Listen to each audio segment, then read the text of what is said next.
আমি নিজে এই গোটা নওদা এলাকার নদীতে নদীতে খালে খালে নৌকা নিয়ে ঘুরেছি, মানুষের কাছে যাওয়ার চেষ্টা করেছি।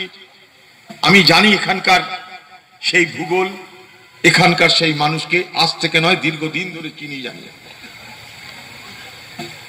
আমি যখন প্রথমবার দাঁড়িয়েছিলাম তখন আপনাদের সঙ্গে আমার তো পরিচয় ছিল না, আর বামপন্থীরা ছিল আমার বিরুদ্ধে। তখন বলতো অধীর চৌধুরী ডাকাত, খুনি, সব লুট করে নিবে, একে ভোট দিও না।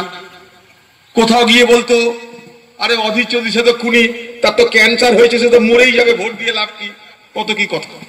যখনই ভোট আসে তখনই বিপক্ষ দল অপপ্রচার করে অধীর চৌধুরীকে কেন্দ্র করে। আপনারা শুনতে শুনতে অভ্যস্ত, কিন্তু সবকিছু সত্ত্বেও আপনারা আমাকে নির্দ্বিধায় দোয়া করেছেন, আশীর্বাদ করেছেন। তাই সারা জীবন আমি আপনাদের কাছে কৃতজ্ঞ, সারা জীবন আমি আপনাদের কাছে ঋণী। আমি যে সম্মান পেয়েছি আপনাদের দৌলতে, তার জন্য। তাই জনপ্রতিনিধি হওয়াটা অত্যন্ত সম্মানের, মর্যাদার।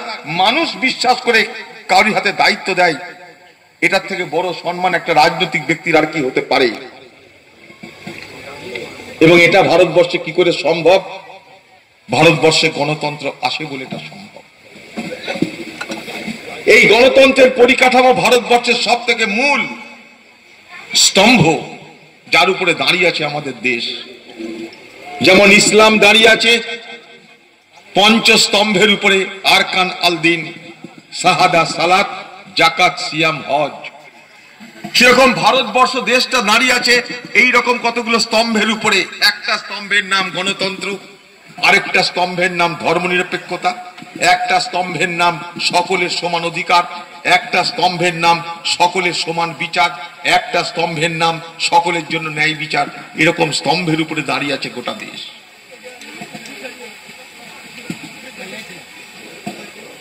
ভারতবর্ষের কংগ্রেস প্রথম বলেছিল যে এই বিশাল দেশ ভারতবর্ষ, এই ভারতবর্ষকে শুধুমাত্র কটা এমএলএ আর এমপি নির্বাচিত করলেই সামলানো যাবে না।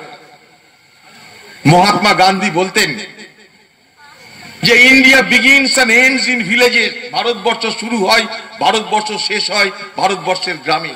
তাই গ্রামগুলোকে এক একটা স্বাধীন রাষ্ট্রে রূপান্তরিত করতে হবে।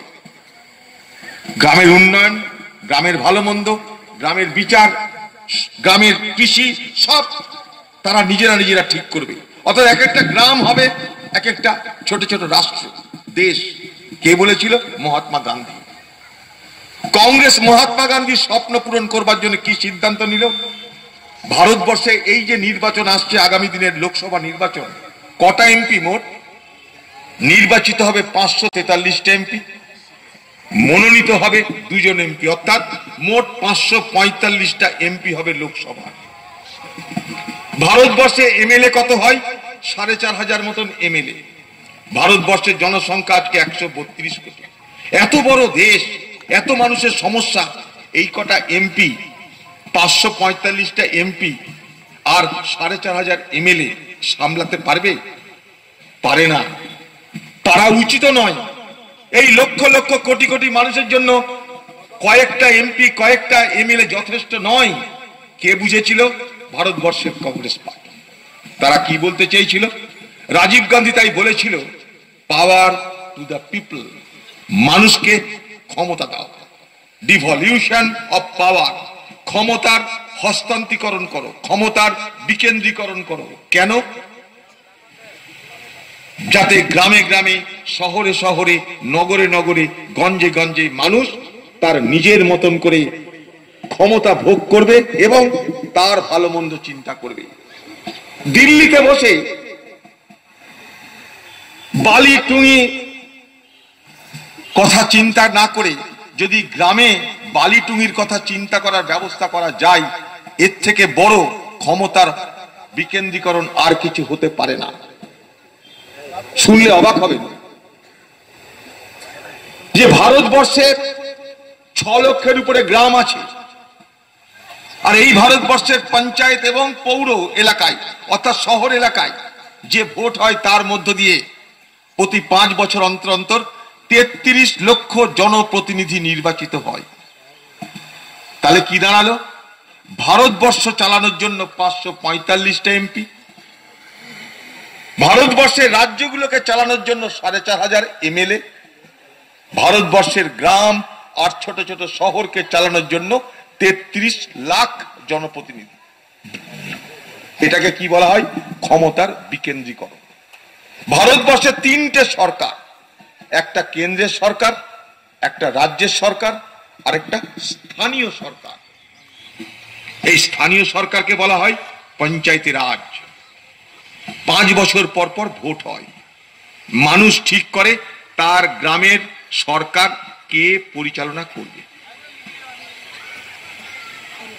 এতদিন নওদার মানুষ, এখানে ছোট আছে, মাঝারি আছে, বড় বয়সী সবাই আছে, পঞ্চায়েত ভোটের সঙ্গে আপনারা সবাই পরিচিত। ভারতবর্ষ যখন পরাধীন ছিল তখন ব্রিটিশের কাছে আমরা দাবি করতাম, মহাত্মা গান্ধী, খান আব্দুল গাফফার খানের নেতৃত্বে, জওহরলাল নেহেরু, মৌলানা আবুল কালাম আজাদের নেতৃত্বে আমরা দাবি করতাম যে দেশ